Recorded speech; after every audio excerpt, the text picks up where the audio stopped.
今次嚟台北快閃，我住咗兩間完全唔同風格嘅酒店，一間係科技感十足、設計上好 update 嘅 Citizen M， 另一間就係經典優雅、氣派非凡嘅台北精華。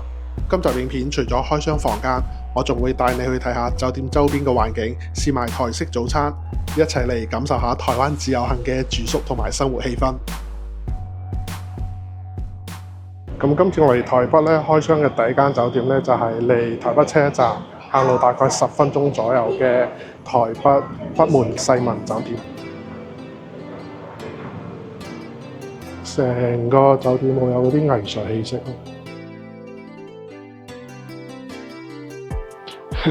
用咗嘅小飛俠好摩登時尚呢度，呢個就係佢哋嘅酒吧，幾超幾型。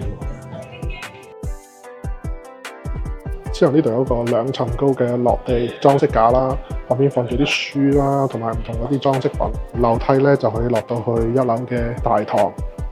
即係佢呢度成個 living area 咧，環境非常之舒服，可以俾呢度嘅住客嚟坐下，又可以用下電腦啊，chill下咁，似一啲創意園區咁嘅感覺。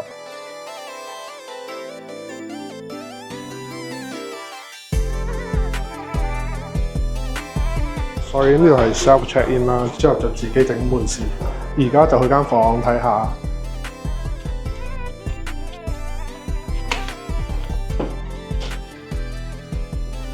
一入門口就有一個類似係梳妝台大兼洗手盆，之後下面咧就有個雪櫃仔。佢哋呢啲酒店咧而家都已經唔再提供一次性嗰啲用品。個電視係正對住床嘅，一張非常之大張嘅床。呢度咧其實都有唔少空間嘅喎。喺落地鏡附近咧，有一個嗰啲扶手啦，一拉開就係佢嘅衣櫃。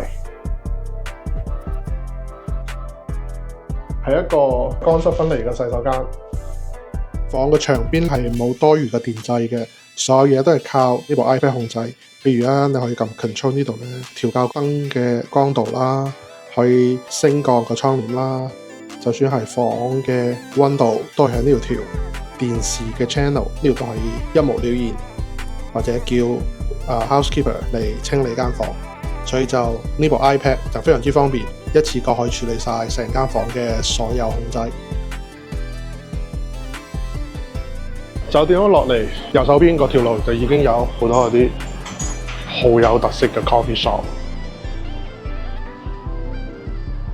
睇起身咧非常之似廣州北京路嗰一帶嗰啲咁嘅騎樓咁嘅感覺。呢度有間郵政博物館。呢間早餐店叫富士山的豬。Cheese wrap。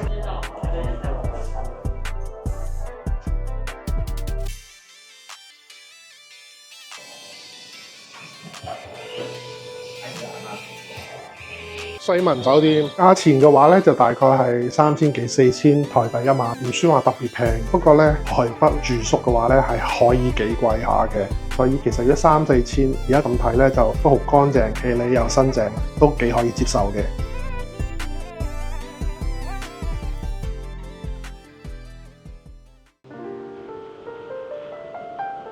今次嚟台北嘅第二間酒店就係台北精華酒店。離台北車站都唔算話好遠，搭的過嚟大概5分鐘左右嘅啫。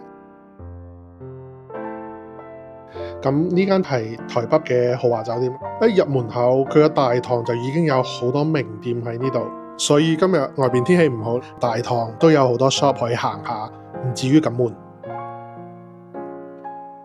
另外喺佢嘅負1樓都有唔少出名嘅甜品店，譬如佢自家嘅品牌啊，又或者 Lady M 咁，仲有好大嘅 buffet area， 所以咧就算天氣唔好都唔怕係冇嘢食嘅。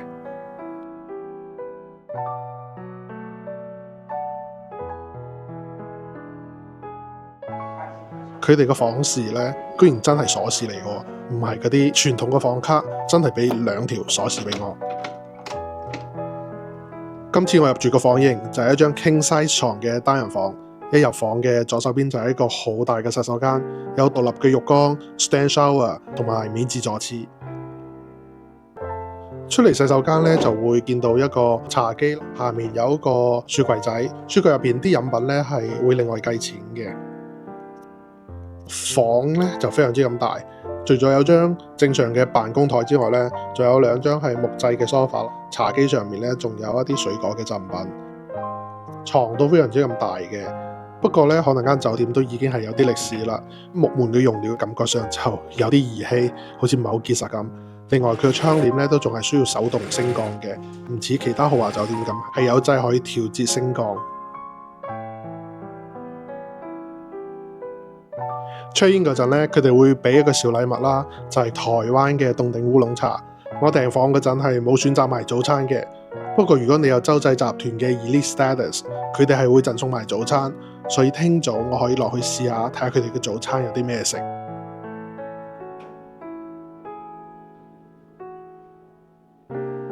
如果要使用精華酒店贈送嘅早餐，就要落到大堂負1樓嘅餐廳，呢度係以自助餐嘅形式開到早上10點。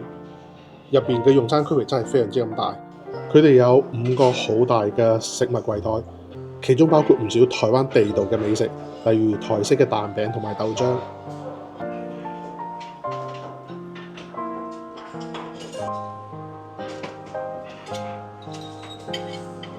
另外有一個區域係可以望住成個花園，所以如果坐喺嗰度用餐嘅話咧，就唔單止食物好食啦，而且風景都非常之咁好，坐得非常之舒適。啲嘢食嘅味道其實唔錯嘅，雖然地方好大啦，人流亦都好多啦，因為菜式嘅更新率非常之咁快，食物嘅質素都可以保持到非常之咁新鮮。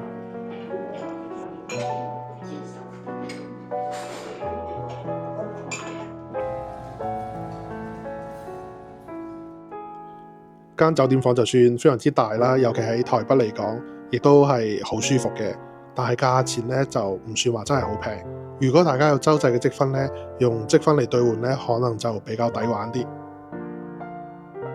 咁今次台北旅遊酒店開箱嘅影片就到呢度。如果大家喜歡呢條影片，記得點讚同訂閱啦。我哋下期影片見。